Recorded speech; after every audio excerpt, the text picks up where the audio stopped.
Let's learn how you can mute yourself on Zoom. So we can start a new meeting to show you the example how you can do this. Now you can select if you want to join with audio on meeting immediately. So I will do that so I can mute myself.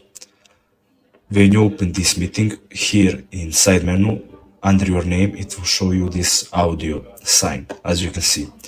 You will see my microphone moving because I'm talking right now. To mute yourself, just click on the microphone, or you can, as you can see, there is a shortcut and it's Alt-A, and I have muted myself, as you can see here near my name.